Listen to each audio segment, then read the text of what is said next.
Hi children, hope all are fine.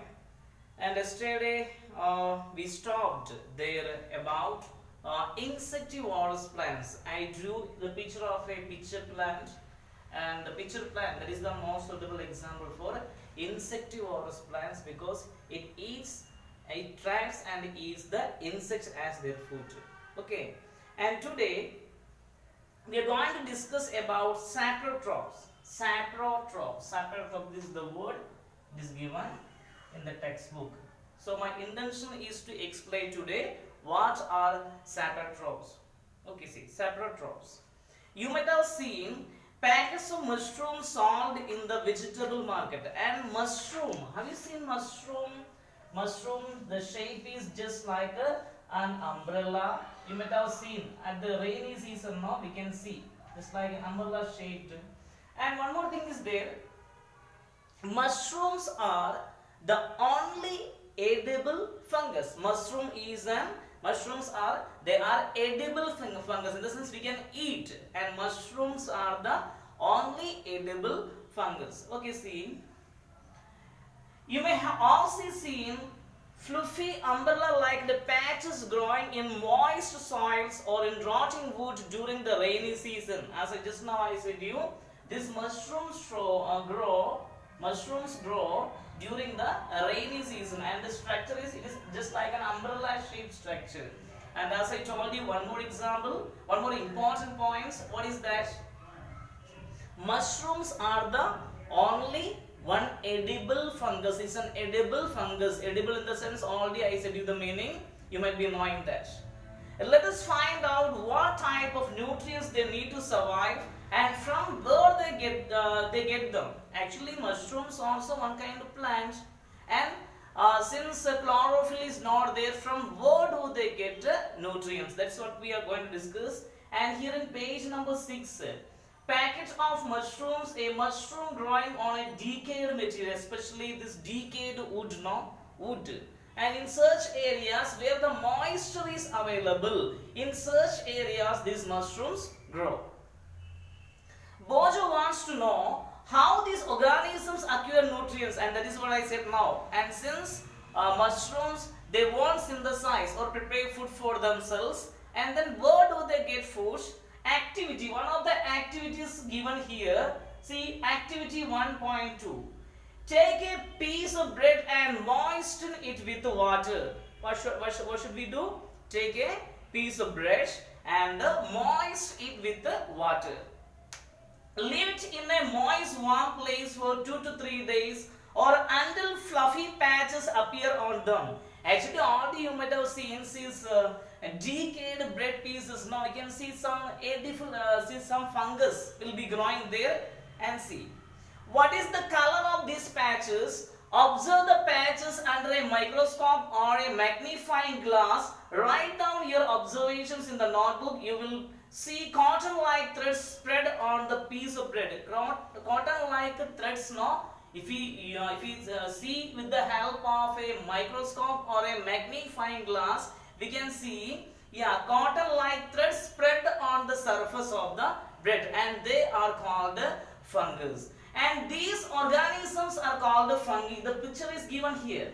These organisms, this thread-like, cotton thread-like shape is called fungus. Here, fungi growing on a bread. The picture is given there. Take a look at the picture. You could easily understand, or you might have seen before. See, these organisms are called fungi. They have different mode of nutrition. They absorb the nutrients from the bread. And where do these fungi get food?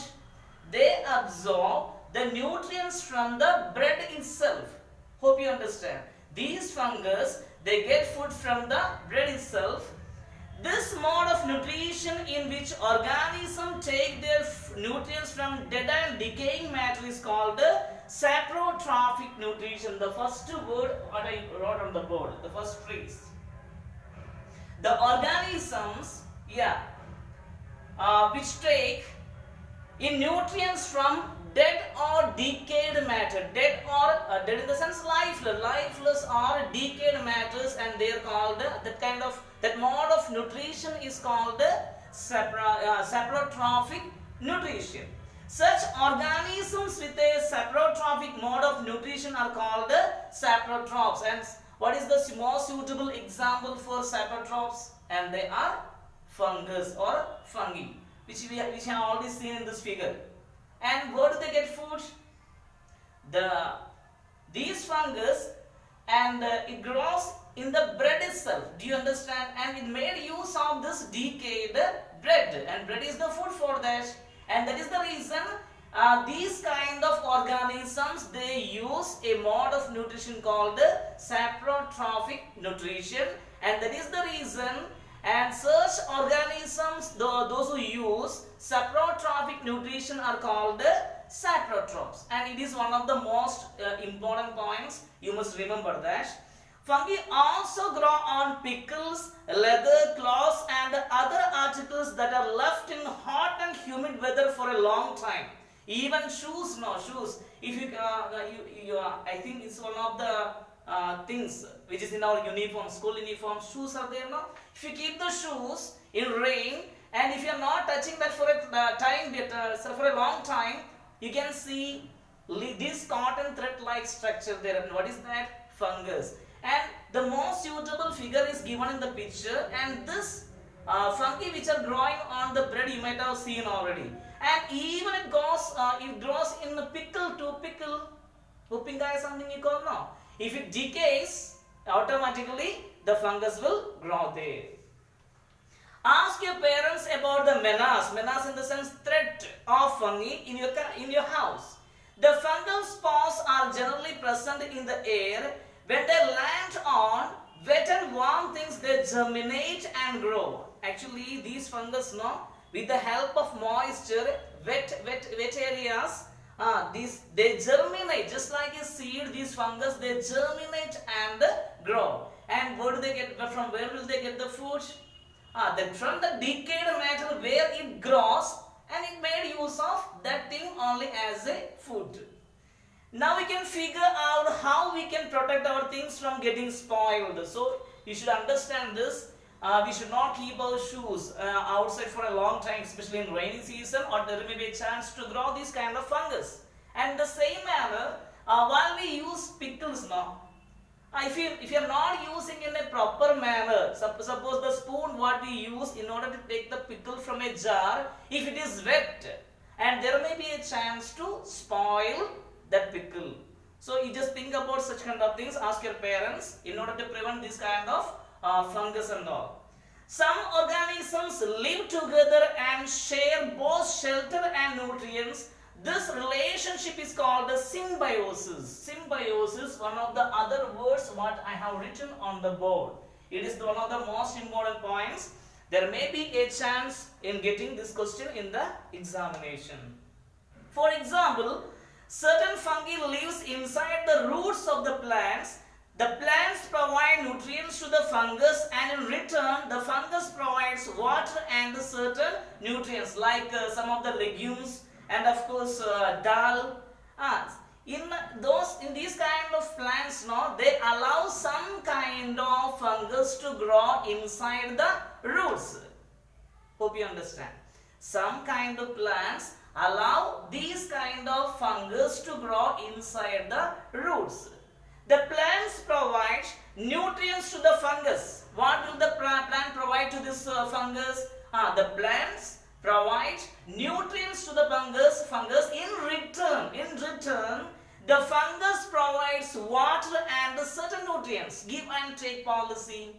And such kind of organism, those who live together and share both shelter and food, are called symbiosis. Hope you understand. I repeat, some plants allow some of the fungus to live in their roots. Do you understand? And these fungus will be given food, some certain nutrients by the plants. In return, these fungus will provide the plants water and some of the other nutrients. As I told you, give and take policy, in the sense helping each other. Hope you understand. Okay, see. And the relationship is called as symbiosis. Hope you understand. In organisms called lichens, a chlorophyll containing partner which is an alga and a fungus live together. The second example, in organism called lichens, a chlorophyll containing partner which is an alga, and a fungus live together. The fungus provides shelter, water and minerals to the alga, and in return the alga prepares and provides food to the fungus. This too one of the most suitable example for symbiosis. Some of the organisms called lichens, they allow the fungus to live together. Do you understand? Some of the organisms like lichens. And what will the fungus provide? The fungus provides, what does the fungus provide? The fungus provides shelter, water and minerals to the algae, and in return the alga prepares food and provides food to the fungus. Hope you understand. And these are the two examples for symbiosis, and this must be learned. And we are moving to the last part, 1.5. The heading is how nutrients are replenished in the soil. Already we learned plants, they need nitrogen. And nitrogen is one of the elements which is abundant in the air. But just like how a plant absorbs carbon dioxide, in the same manner plants cannot absorb nitrogen from the air. And then how do they absorb nitrogen from the air? With the help of some of the microorganisms in the soil. They changes this gaseous nitrogen to a soluble form, and this form will be absorbed by the plants from the soil. Already yesterday I explained. The same thing is explained in the next paragraph. As I told you, some of the microorganisms, and one of the examples given in the textbook, rhizobium, here it is. Okay, anyhow, once I reach, have you seen farmers spreading manure or fertilizers in the fields or gardening using them in lawns or in pots? Do you know why this is done? And as we know very well, plants need NPK, nitrogen, phosphorus and potash. And that is the reason why the farmers use fertilizers in the soil. You learn that plants absorb minerals and nutrients from the soil, so their amounts in the soil keep on declining. It is decreasing. Actually, some of the minerals and nutrients in the soil, it is declining or decreasing. Why? One of the reasons, continuous cultivation of the same crop. And second reason why these nutrients are decreasing in the soil, the second reason is that a large amount, if the farmers use a large amount of fertilizers, automatically the fertility of the soil may come down. Already we discussed all these points. See, fertilizers and manures contain nutrients such as nitrogen, potassium and phosphorus, etc. These nutrients need to be added from the time to time to enrich the soil. We can grow plants and keep them healthy if we can fulfill the nutrient requirement of the plants. Actually, if we add sufficient amount of all these things, not like NPK, nitrogen, phosphorus and potash, automatically the crops will be growing in a healthy manner. We can enrich the soil by adding all these things in a sufficient amount.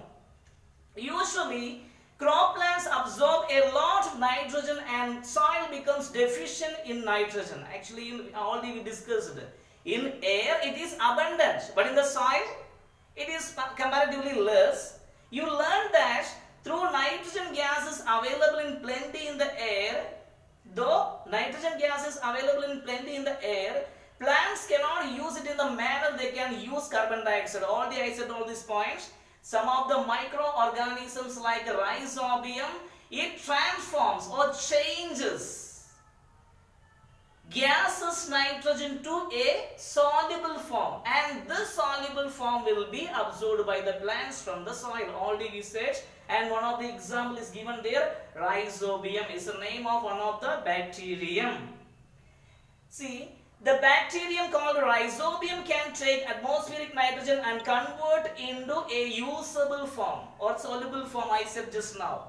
Some of the microorganisms I said, and one of the bacterium called rhizobium helps the plant in converting gaseous nitrogen to a usable form, and that form will be absorbed by the plants from the soil. See, but rhizobium cannot make its own food, so it often lives in the roots of gram, peas, mung, beans and other legumes and provides them with the nitrogen. Actually, this rhizobium, it cannot make food for itself, and that is the reason why it grows in some of the plants like gram, in the roots of some of the plants like gram, peas, mung, beans and other legumes and provides them with the nitrogen. In return, the plants provide food and shelter to the bacteria. This rhizobium gives nitrogen.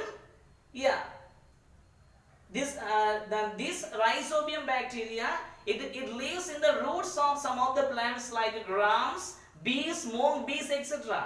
And it gives nitrogen to the plants.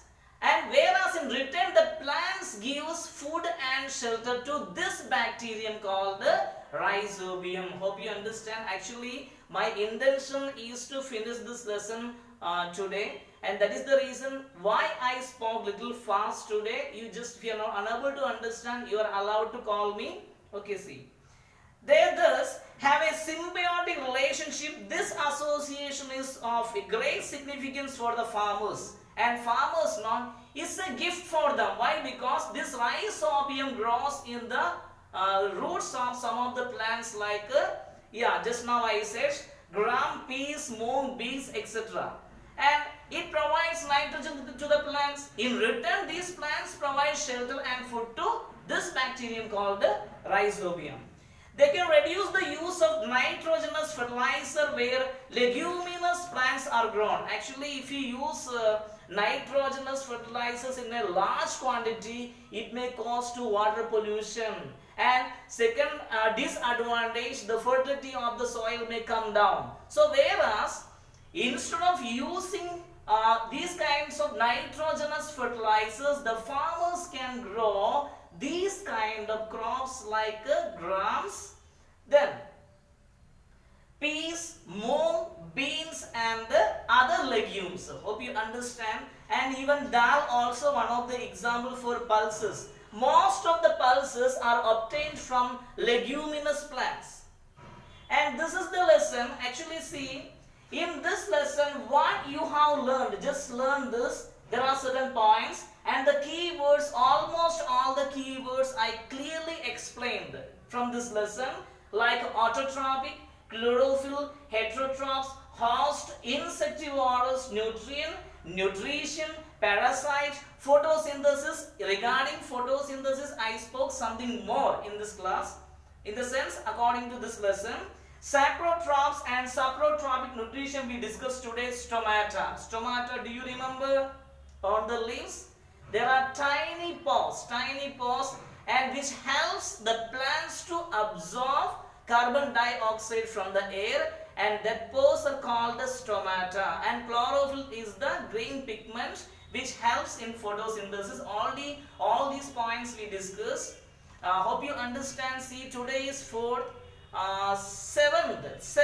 of this month. In the sense, today is 4th, 5th, 6th. The next 2 days we have only revision. I shall give you the remaining notes and the important questions. 7th of this month, you will have unit test.